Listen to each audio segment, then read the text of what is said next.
वो एक विशेष है जो दूसरे देशों में और दूसरे संस्कृतियों में आप देख नहीं सकते। पुरुष महिलाओं के रिश्ते अरब देशों में भिन्न है, पति पत्नी के रिश्ते पश्चिम देशों में भिन्न है, पिता पुत्र के रिश्ते अमेरिका में भिन्न है। तो इसीलिए संस्कृति एक समाज की रचना में एक आधार है और जो हमारी है वो विशेष है। और हमारी विशेषता ये है कि सबसे अटूट, इतिहास में सबसे लंबा संस्कृति किसी देश में है तो वो ये भारत देश में है, और किसी देश में इस प्रकार की संस्कृति नहीं।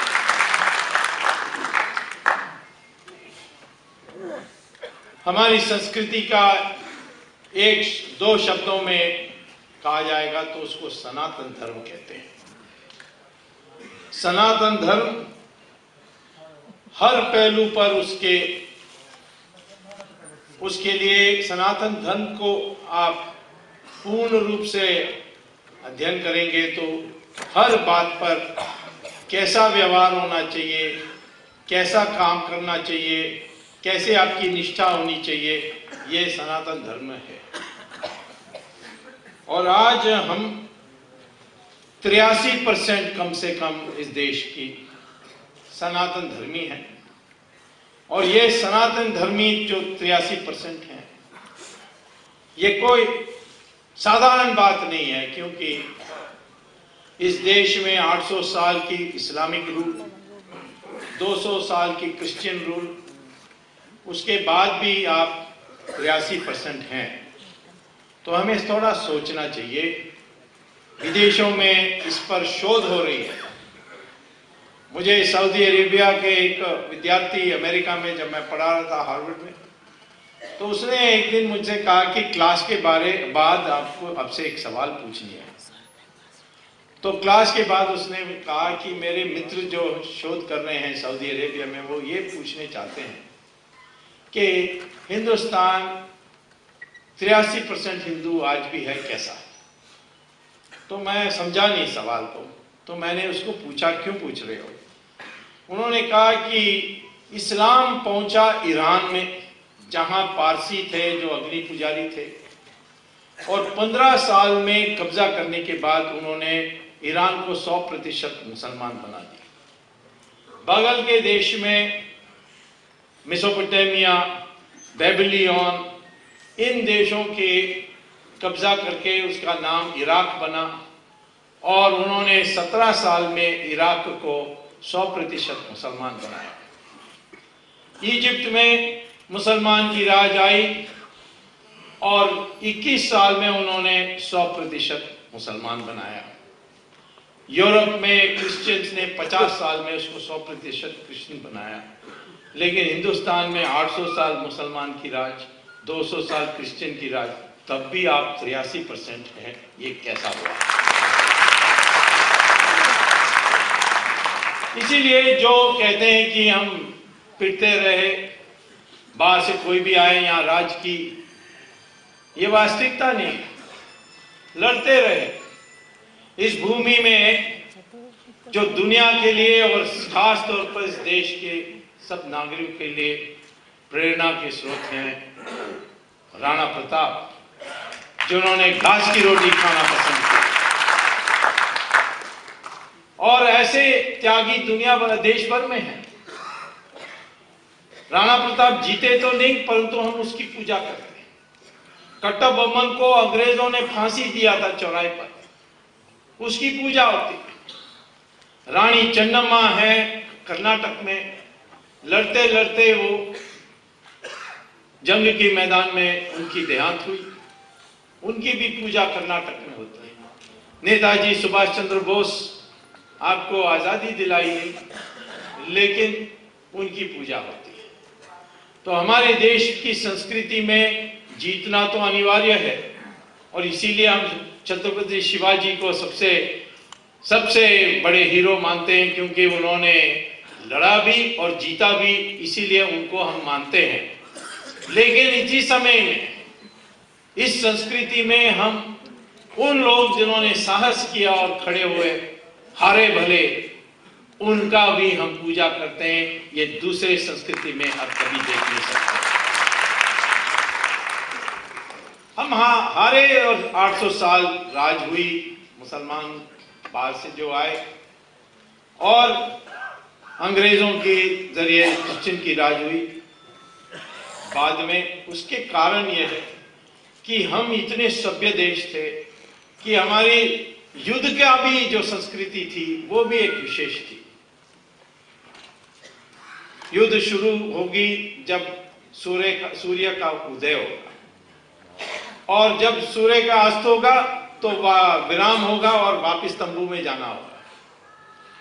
लड़ाई होगी खेत में नहीं, गांव के जनों के बीच में नहीं, लड़ाई होगी खुला मैदान में, जैसे कुरुक्षेत्र।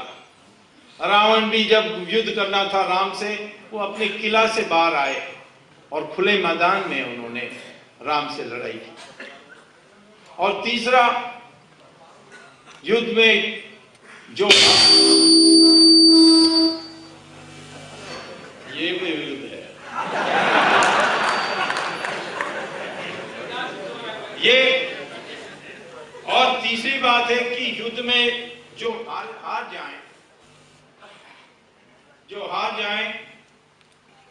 और वो माफी मांगे, क्षमा मांगे, तो उसको क्षमा देकर उसको पूर्ण सम्मान के साथ उसको विदा करते हैं।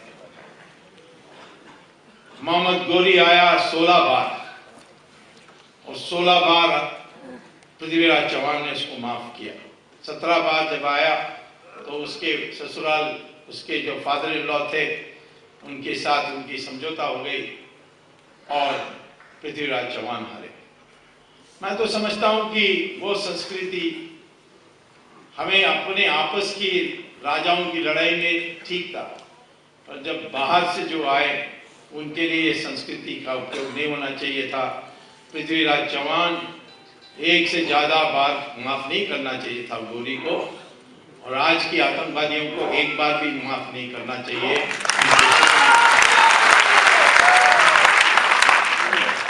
तो इस संस्कृति के अनुसार वो लड़े नहीं, इसीलिए हमारी हार हुई। छत्रपति शिवाजी पहले थे जिनको ये बात समझ में आई, और जब उनको दावत मिली अफजल खान से, तब वो पूरी तैयारी के साथ गए। कोई शिष्टाचार उस समय सवाल का नहीं था, पूरी तैयारी के साथ गए। उनको पता था कि ये संस्कृति हमारी संस्कृति के अनुसार अफजल खान की व्यवहार नहीं होगी, और इसीलिए जब अफजल खान ने उनको घेरने की कोशिश की तो उन्होंने पूरी तैयारी के साथ उनको बंद करके आए। अंग्रेज आए जब मराठा लगभग इस देश को मुक्त कर दिया था, परंतु उस समय हम काफी दुर्बल हो गए थे और इसीलिए अंग्रेज हमारे देश की कब्जा कर सके, और उन्होंने करी दूसरी तरीके से, और बाद में उन्होंने हमारे देश की संस्कृति को बदलने के लिए, ये जब तक ये संस्कृति रहेगी ये लोग कभी गुलाम नहीं हो सकते, और ये मकौले ने साफ साफ अपने पार्लियामेंट में कहा था, और उस संस्कृति को बदलने के लिए उन्होंने पूरा प्रयास किया। आज हमें इस बात पर गौरव नहीं करना चाहिए कि हम बड़ी संख्या के 100 करोड़ से ज्यादा लोग हैं, या हमारी इतनी बड़ी शक्ति है कि हमारे पास एटम बम है। इससे हमें गौरव नहीं करनी चाहिए। गौरव तब आएगी जब हमारी संस्कृति और हमारी जो मनस्थिति है, जो चेतना है, जो संज्ञा है, वो उस अनुरूप हो।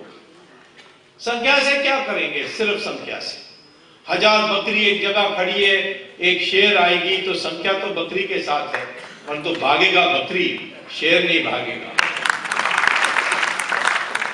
और शक्ति भी देख लीजिए, जब आपकी जो मंशा है ठीक नहीं है तो शक्ति से क्या करोगे? सर्कस में 5 सिंह होंगे, एक पिंजरे के अंदर बंद, एक दुबला पतला रिंग मास्टर आएगा और उसको उन सिंहों को कहेगा ये ऊपर सिंगी है।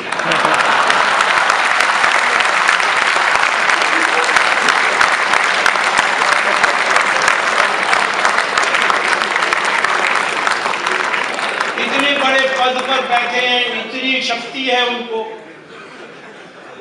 और एक विदेशी महिला एक विष कन्या को ठीक नहीं कर सकते।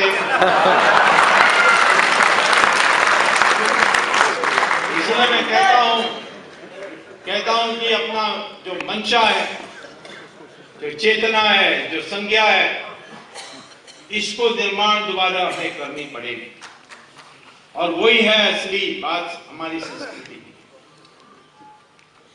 तो आज मैं ये कहता हूं कि हमारी संस्कृति वापस करने के लिए, जो पुरानी संस्कृति थी जिस कारण से हम दुनिया के सबसे विकसित देश बने, 600-700 साल पहले तो दुनिया में हमें माना जाता था कि हम सबसे विकसित देश हैं, सबसे शिक्षित देश भी थे, सबसे ईमानदार देश भी थे। ऐसे जो चाइना से आए फासियन और युआनचांग उन्होंने लिखा है, ऐसे वास्को ड गामा आया उन्होंने लिखा, ऐसे जो अमेरिका से मार्क ट्वेन आया उन्होंने लिखा। ये 600 साल में हमने पूर्ण रूप से खो दिया, तो इसको वापस लानी चाहिए थी। 1947 के बाद दुर्भाग्य से जवाहरलाल नेहरू प्रधानमंत्री बने, सरदार पटेल बन नहीं सके।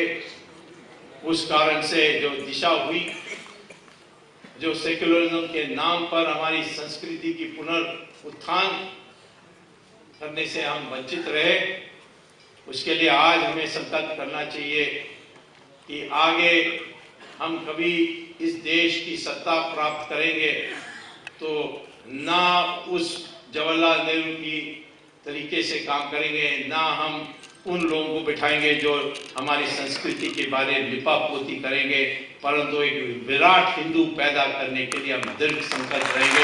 ये हमें पहले हमारे हिंदुस्तान का पहचान क्या है? आइडेंटिटी जिसको कहते हैं। इंग्लैंड का प्राइम मिनिस्टर से पूछा गया दिसंबर 17 तारीख को पिछले साल, उन्होंने कहा हमारी इंग्लैंड का आइडेंटिटी है, हम क्रिश्चियन नेशन है। तो किसी ने कहा कि पर तो यहाँ मुसलमान ही है, हिंदू भी है, बुद्धिस्ट भी है, दुनिया भर के मजहब के लोग हैं। तो उन्होंने कहा तो क्या है, ये संस्कृति जो है, इस देश की पहचान जो है वो क्रिश्चियन है। अमेरिका में और भी स्पष्ट बोलते हैं, वहां तो कितने प्रकार के लोग हैं, कितने भारतीय लोग हैं, कोरियन लोग हैं, जापानीज लोग हैं, तब भी वो कहते हैं हमारी पहचान जो है, आइडेंटिटी जो है, वो है white Anglo Saxon Protestant Christian English speaking people. ये वो साफ कहते हैं, और प्रोफेसर सैमुअल हंटिंगटन ने बड़ी पुस्तक लिखी जो सर्वमान्य है। तो हमारी क्या है? हमारी हिंदू संस्कृति है, तो फिर मुस्लिम और क्रिश्चियन के बारे हम क्या कहेंगे? वो कहां फिट बैठते? जवाहरलाल नेहरू और उनके जो वारिस हैं वो तो कहते हैं कि हम इंडियन हैं क्योंकि हमारे पास इंडियन पासपोर्ट है, पर्याप्त नहीं है।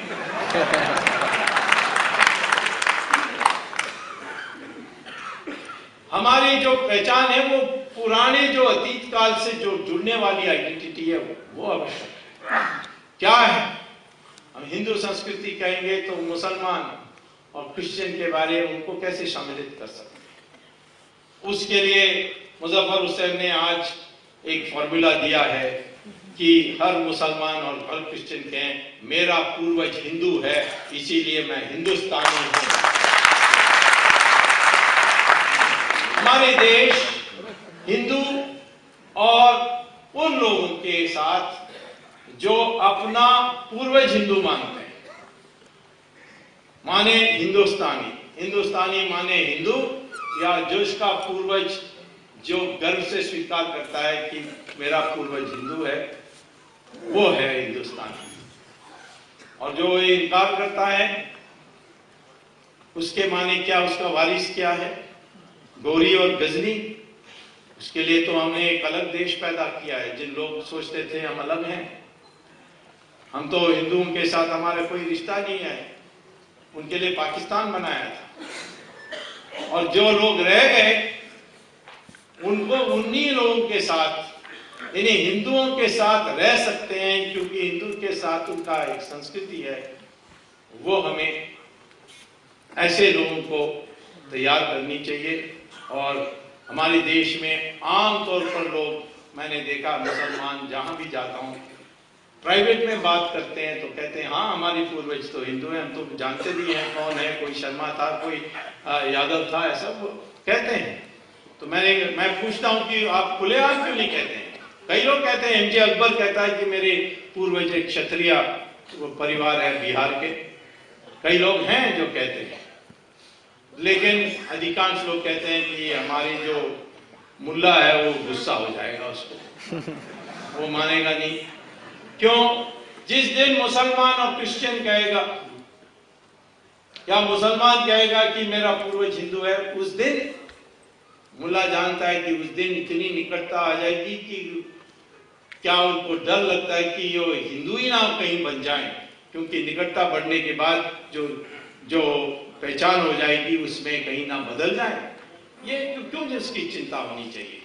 हमारी संस्कृति देखिए, पारसी आए ईरान से भाग के, मुसलमान की कब्जा होने के बाद हमारे देश में आए, हमने उनको स्वीकार किया गुजरात में, और गुजरात में हमने उनकी मंदिर बनाई और उनको कहा कि आप रह सकते हैं परंतु संस्कृति हमारी होनी चाहिए।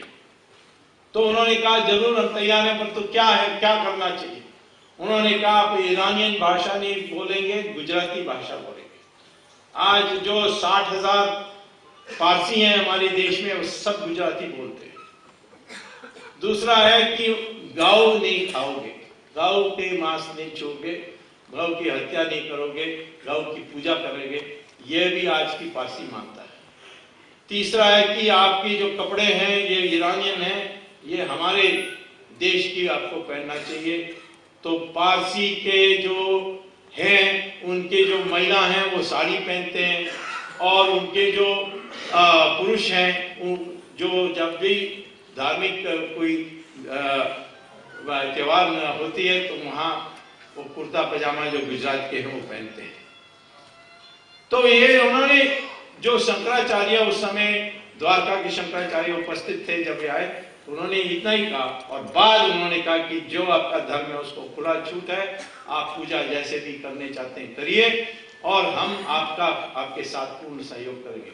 आज 60,000 पारसी ऐसे जगह में जमे हैं कि कोई कुछ कहता नहीं है। आज हमारे चीफ जस्टिस पारसी हैं, किसी को पता ही नहीं है कि वो पारसी है। इसी प्रकार से हमारे थोड़े दिन पहले जब एनडीए सरकार थी तो हमारे अटॉर्नी जनरल पारसी थे, सोली सराफ जी, किसी को पता नहीं था वो पारसी है। और हमारी जो एयरफोर्स की चीफ थे थोड़ी दिन पहले, फाली मेजर पारसी।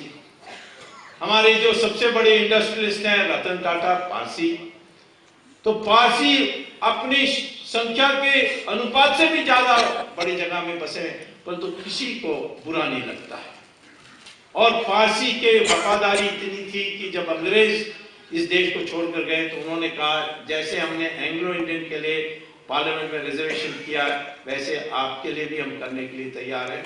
तो उन्होंने कहा हम हजार साल से हिंदुओं के साथ रहे, हमें कभी समस्या नहीं, आप चले जाइए, हम हिंदुओं के साथ अपना रिश्ता बनाते हैं। यहूदी आए, दुनिया भर में उनकी मार काट हुई थी, शोषण हुई। वो हमारे देश में आए, हमने उनकी सिनोगोग बने, उनकी मंदिर बनाई, बॉम्बे में बनाई, कोचीन में बनाई, और वो कम से कम 1000 साल इस देश में रहे। आखिर में इजराइल देश बनी और दुनिया भर के यहूदियों ने इजराइल जाना पसंद किया। कई हमारे में से भी चले गए, परंतु इजराइल के पार्लियामेंट की पहली प्रस्ताव थी, धन्य हो भारत, दुनिया में एक देश जहां यहूदियों के साथ शोषण नहीं हुआ, वो हिंदुस्तान है। यह हमारी पहचान है, क्योंकि हम एक मात्र, हिंदू धर्म एक है। जो कहती है कि सब रास्ते से भगवान प्राप्त हो सकता है। हम नहीं कहते हैं कि सारे धर्म एक है, नहीं, सब मार्ग से जा सकते हैं, परंतु कोई सुपर हाईवे होगी, कोई गांव की सड़क होगी, हम अपने को सुपर हाईवे मानते हैं कि भगवान को प्राप्त करना है तो एक ही रास्ता है, वो हिंदू धर्म के रास्ते से है, जो सबसे तेजी रास्ते से आपको मिल सकता है। हम हैं एक धर्म जो कहते हैं कि इस जीवन में भगवान के साथ दर्शन हो सकता है। दूसरे धर्म में कहते हैं कि मरने के बाद ही आप भगवान को प्राप्त कर देख सकते हैं। लेकिन हम कहते हैं कि तपस्या करें, जो अनुशासन है उसकी पालन करेंगे तो भगवान को हम इसी जीवन में पा सकते हैं। तो हमारे में इस धर्म में फर्क है, परंतु इतनी बात जरूर है जो दूसरे धर्म में किसी धर्म में नहीं कहते, वो है कि हर धर्म से, हर उपासना पद्धति से आप भगवान के को प्राप्त कर सकते हैं। तो इसीलिए ये विशेषता रही है, और इसीलिए मैं कहता हूं कि किसी अल्पमत को डर ही नहीं होना चाहिए। लेकिन अलग मतों की अलग अलग तरीके हैं। इस्लाम के बारे कई लोग बुराई करते हैं, मैं कहता हूं नहीं, बुराई करना है तो अपने लोगों का करिए, क्योंकि इस्लामिक दिमाग जो है बिल्कुल साफ है। जहां वो माइनॉरिटी में है उनका व्यवहार क्या होना चाहिए, इस्लाम बिल्कुल साफ सिखाता है। मोहम्मद ने जो सीरा और हदीस में कहा उसमें बिल्कुल स्पष्ट लिखा। जहां वो मेजॉरिटी में, वहां दूसरी व्यवहार होती है। सऊदी अरेबिया में आप मंदिर नहीं बना सकते, जो हमारे भारतीय वहां काम के लिए गए हैं, मंदिर बनाना चाहते नहीं बनाने देते, दिवाली मनाने चाहते हैं नहीं मनाने देते, घर के अंदर मना सकते हैं नहीं, घर के अंदर भी नहीं मना सकते। रामचंद्र जी का फोटो रखकर नौकरी पर काम करने के लिए जा सकते हैं नहीं, पकड़े जाएंगे तो नौकरी से तुरंत निकाल देंगे। तो उनके देश में बिल्कुल उनका दिमाग साफ है कि माइनॉरिटी है तो बस उनको सेकंड क्लास स्टेटस ही मिल सकता है, और उसको दारुल इस्लाम कहते हैं। फिर जहां मुसलमान पावर में नहीं है, मेजॉरिटी में नहीं है, उसको दारुल हरब कहते हैं। और खास तौर पर दारुल हरब वो जगह है जहां मेजॉरिटी पिलपिला है, संयुक्त नहीं है। उसमें दारुल हरब में मुसलमान को क्या करना चाहिए, मांगते रहना चाहिए। यही मुल्ला में सिखाता है और यही सिरा में लिखी है, हदीस में लिखी है। तो पहले कहेंगे कि नहीं, यूनिफॉर्म सिविल कोड हमें पसंद नहीं है, हमें अलग से शरिया के अनुसार होनी चाहिए। अब वो सिर्फ शादी विवाह में मांगेंगे अलग से कोड।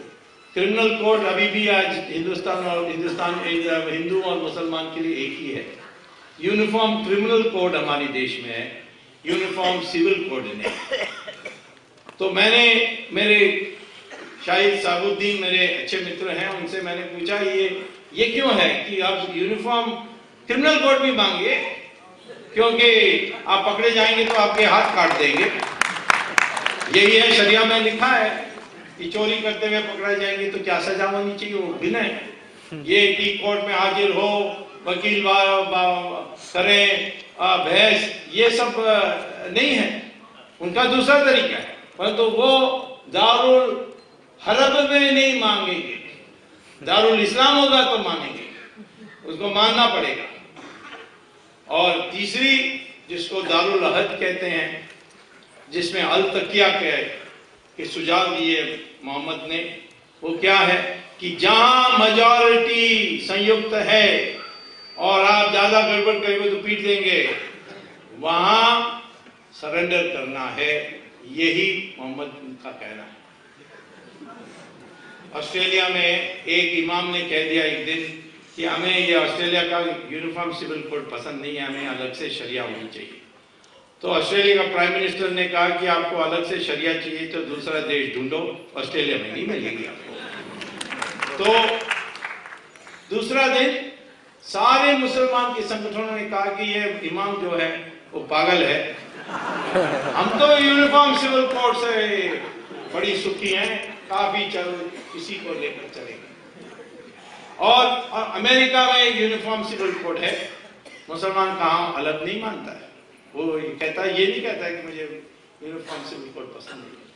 हिंदुस्तान में भी यदि हिंदू इकट्ठा होता है तो मुसलमान कभी मांग नहीं करेगा जो आज हम देख रहे हैं कि हमें ये अलग चाहिए, हमें वो अलग चाहिए।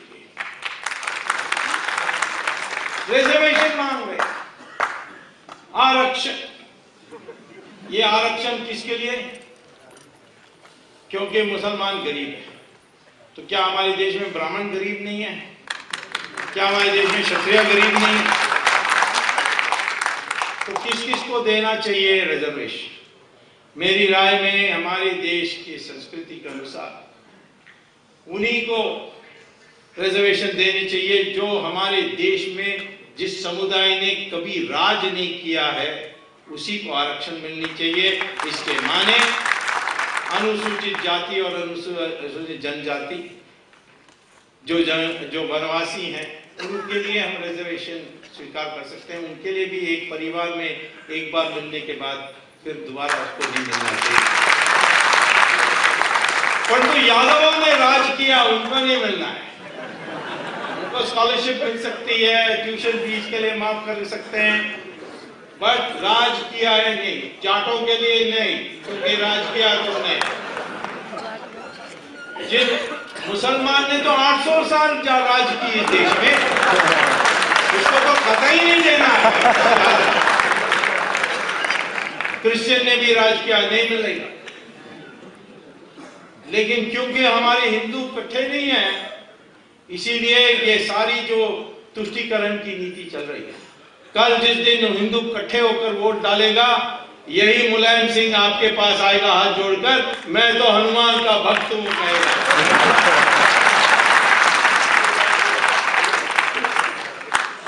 क्योंकि वो यही कहता है कि मैं तो चुनाव वरना जीत नहीं सकता, यादव वोट के से जीत नहीं सकता हूं, और ये हिंदू तो बिखरे हुए हैं, वो तो देंगे नहीं, और इसीलिए मुझे मुसलमान की वोट चाहिए। उनके लिए ये कहना पड़ेगा। तो मैं आपको कहना चाहता हूं कि मुसलमान का दिमाग साफ है।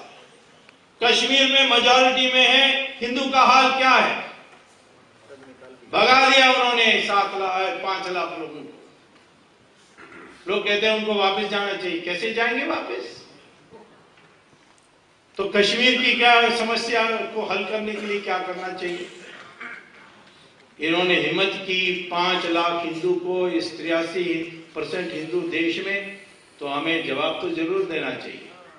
और जवाब है कि हमारे देश में 1 करोड़ भूतपूर्व सैनिक हैं, उसमें से 10 लाख को चुनना चाहिए और कहना चाहिए जाकर कश्मीर में रहे, उनको पैसा और हथियार देना चाहिए। तो लोग कहते हैं कि 370 धारा रास्ते में है। मैंने कहा 300, मैं तो कहता हूं उनको कि 370 धारा जो है वो इसीलिए बनाई गई कि जो धर्म के जो अनुपात हैं या धर्म के जो प्रोपोर्शंस हैं, उसमें कोई बदल नहीं आनी चाहिए। जवाहरलाल नेहरू ने कहा कि इंडिया के जो अन्य भाग हैं वहां से कश्मीर में जाकर लोग बसकर वो सारा जो कश्मीर की जो रिलीजियस डेमोग्राफी है उसको बदल देंगे। इसीलिए उन्होंने 370 धारा किया। जब वो उन्होंने किया, हिंदुओं को भगा करके उसको मुस्लिम प्रदेश बनाने की कोशिश की, तो 370 धारा की रक्षा में और उसको कायम करने के लिए हमें 10 लाख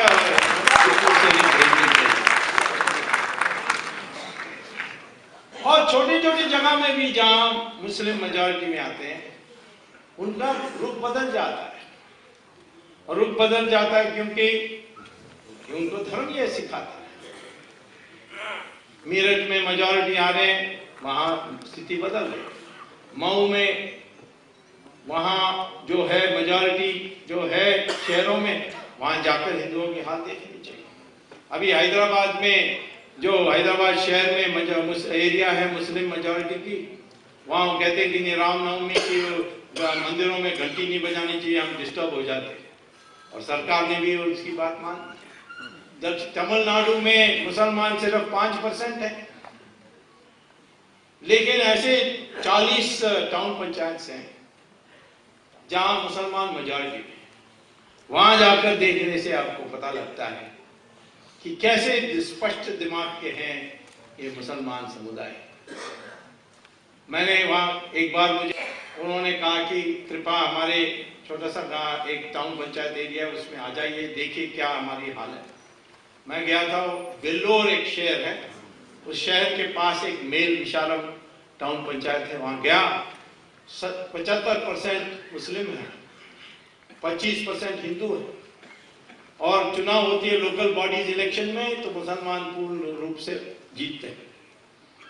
और मुसलमान ने 20 साल से हिंदुओं को कहा तुम धर्म परिवर्तन कर दो, सारे दे देंगे, स्कूल बिल्डिंग बना देंगे, सड़क बना देंगे, कूड़ा साफ कर देंगे, सारी जो एमिनिटीज टाउन पंचायत से मिल सकती है वो मिल जाएगी, वरना कुछ नहीं मिलने वाला। और मैंने जाकर अपनी आंखों से देखा कि जहां मुस्लिम मेजॉरिटी है वहां सारी कुछ डेवलपमेंट हो गई, परंतु जहां हिंदू की एरिया है वहां ना सड़क टूटा फूटा पड़ा हुआ था और कूड़ा को उठाया नहीं गया, स्कूल बिल्डिंग सब टूट रहे थे। तब मैंने पूछा कि आपने एमएलए को बताया? उन्होंने कहा एमएलए कहता है कि आपके पास तो वोट ही नहीं है, उनके पास ही वोट है, मैं कैसे आपका साथ, कोई नमाज पढ़ने के लिए नहीं, तब भी जिद करते। अच्छा, वहां जो मस्जिद बनी थी वो कौन था? वो बशीर मीर बाकी उसने बनाई थी, वो तो शिया था, उसने एक मुतवाली बनाई, मुतवाली के बेटा मुतवाली बना, उसके बेटा पोता सब अलग अलग बनते आए, आज भी वो मुतवाली है, वो शिया है, वो सरयू नदी के उस पार रहता है। उसने लिखकर दे दिया अशोक सिंघल को, विश्व हिंदू परिषद के जो नेता हैं, कि हमें ये मस्जिद नहीं चाहिए, मुझे सरयू नदी के पार एक मस्जिद बना के दे दीजिए, वो पर्याप्त। परंतु बीच में आ गए ये सुन्नी वाकफ बोर्ड, और जो ये जो सऊदी अरेबिया के वहाबी मुस्लिम हैं वही ज्यादा इसकी समस्या पैदा कर रहे हैं। जो सूफी सुन्नी है उन्होंने अभी सम्मेलन करके कहा कि हमें गर्व है, ये हमारा देश है क्योंकि हमारा पूर्वज हिंदू है, तो हमें भी उतना ही हक है इस देश के लिए जितना हिंदू का है, क्योंकि हमारे पूर्वज हिंदू है। और ये सारे कहते हैं, लेकिन ये जो सऊदी अरेबिया में जो वहाबी है वो उनके से पैसा आती है, यहाँ मदरसा बनाए जाते हैं, उसमें दिमाग खराब करते हैं, तो ये उसका हम फिर सरेंडर करते हैं हमारे नेता लोग, तो इसीलिए होता है। हमें साफ साफ कहना चाहिए, कोई सरकार बने कि हम दूसरे जगह में बना के देंगे, नहीं तो हम सरकार के तरफ से अलग से हम कार्रवाई करेंगे।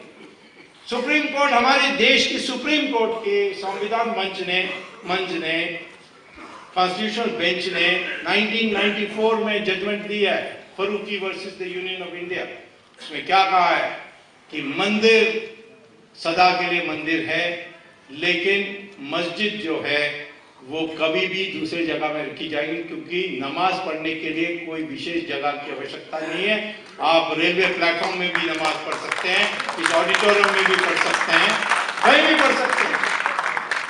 हमारे मंदिर सदा के लिए मंदिर क्यों इसीलिए है क्योंकि हम प्राण प्रतिष्ठा करके देवता को उस मूर्ति में ला देते, तो उसके बाद मालिक बनता है कौन?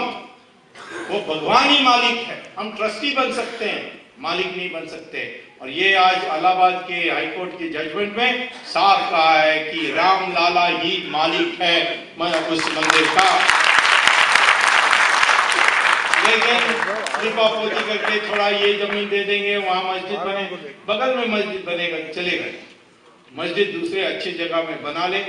ऐसे हमें वो विराट जो चेतना है उसको पैदा करनी है, लिपापोती नहीं करनी है, झुकाव नहीं करनी है, जरा बच के जरा हट के, ये ऐसा नहीं करना चाहिए। तो नया संस्कृति हमारे देश में होनी चाहिए, हमें गर्व होनी चाहिए अपने संस्कृति की, उसमें कई त्रुटियां आई हैं, उसको हटाने के लिए पुनरुत्थान करनी चाहिए। लेकिन इस देश की पहचान दुनिया में होनी चाहिए, ये हिंदू संस्कृति देश है, वो संकल्प होगी तो मैं कहता हूं कि समन्वय हो या समरसता हो या उसकी चुनौती हो, सबको पार करके दुनिया में दोबारा हम दुनिया के नंबर 1 देश बन सकते हैं। ये हमें सीखना चाहिए। हमें ना बकरी बननी है, ना सर्कस की शेर बननी यानी लायन बननी है, हमें तो इसी में बननी है। और यदि हम करें अच्छे, हम अपने समन्वय करें अपनी आध्यात्मिकता और भौतिक विकास से, तो भ्रष्टाचार भी नहीं होगी।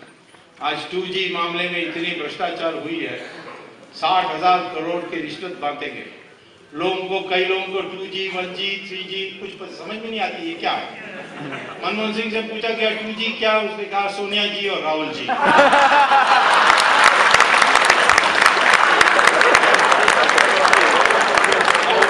उससे ज्यादा उनको जानने की भी जरूरत नहीं है। लेकिन जब कॉर्डलेस फोन बनी, वो 1G था, उसमें फोन उठा के डायल करो तो वायर के बिना टेलीफोन घंटी बजती थी, उसको उठा के बातचीत कर सकते थे और कुछ नहीं कर सकते थे। फिर मोबाइल फोन आई जो 2G थी, उसमें आप SMS भेज सकते हो, ईमेल भेज सकते हो, चित्र भेज सकते हो। फर्क इतना है कि जो 1G का जो वेव है, साउंड वेव, वो लंबा साइकिल में जाती है।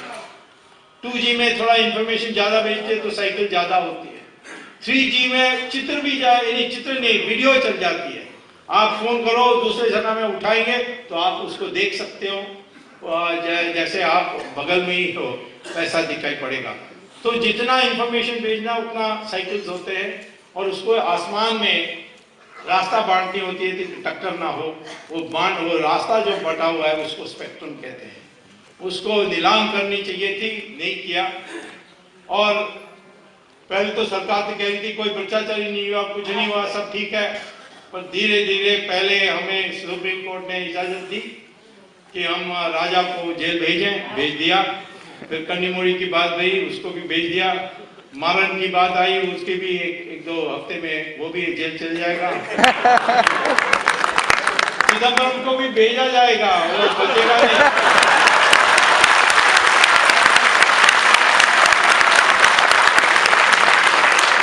ट्रायल कोर्ट में कर नहीं सकता, इसके मतलब मैं सुप्रीम कोर्ट में नहीं कर सकता, ऐसा तो नहीं है। क्योंकि मैंने वो जो लाइसेंस कैंसिल हुई है, वो भी मैं हाई कोर्ट में हार गया था।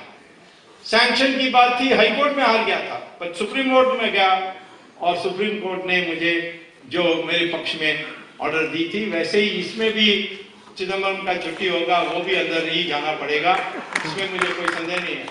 सिर्फ एक कंप्लेंट आई है मुझे तिहाड़ जेल से। वो सुप्रिटेंडेंट ने मेरे दोस्त को कहा कि स्वामी को बुलाओ कि हमारे बावर्ची बहुत नाराज हैं। मैंने कहा क्यों? कहता है कि ये मद्रासी ही अंदर भेज रहा है। और सब लोग मसाला डोसा इडली मांग रहे हैं, उसको पता ही नहीं है कैसा करना है। मैंने कहा कल वो इटालियन भेज दो और पिज्जा मांगेगी तो क्या?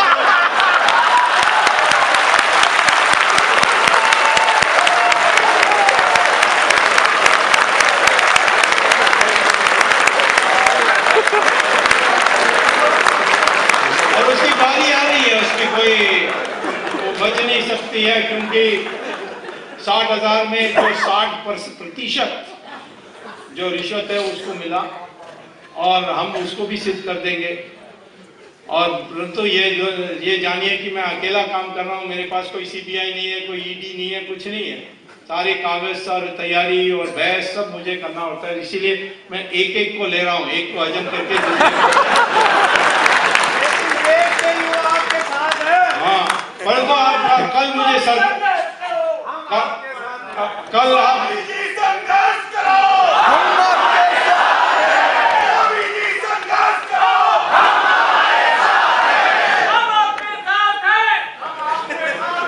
परंतु कल आप सरकार दे दोगे तो मैं सबको एक साथ पकड़ के अंदर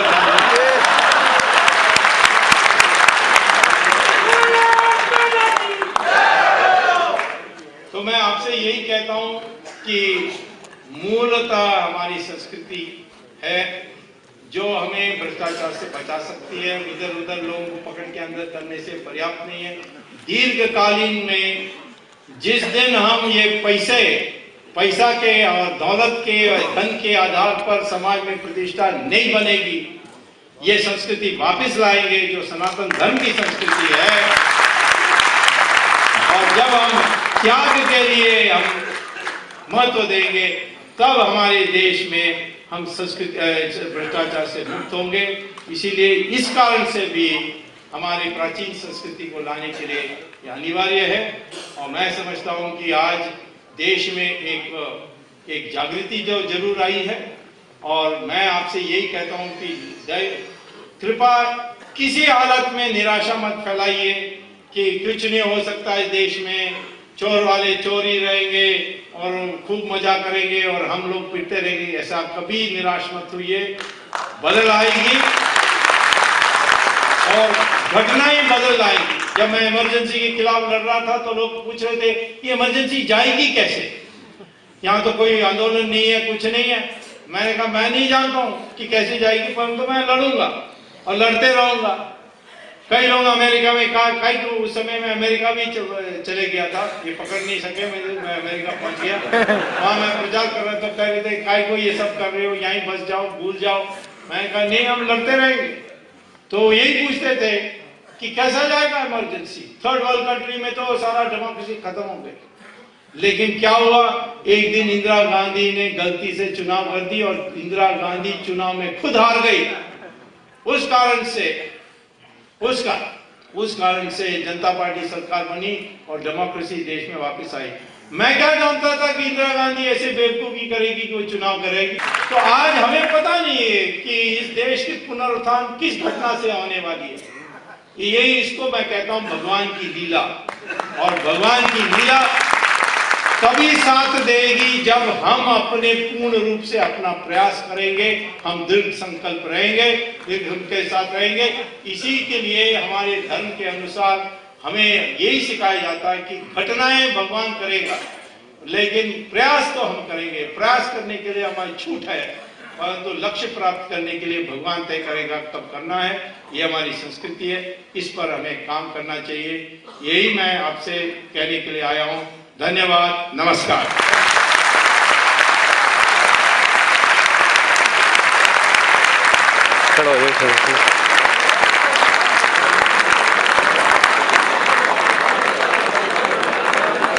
देखिए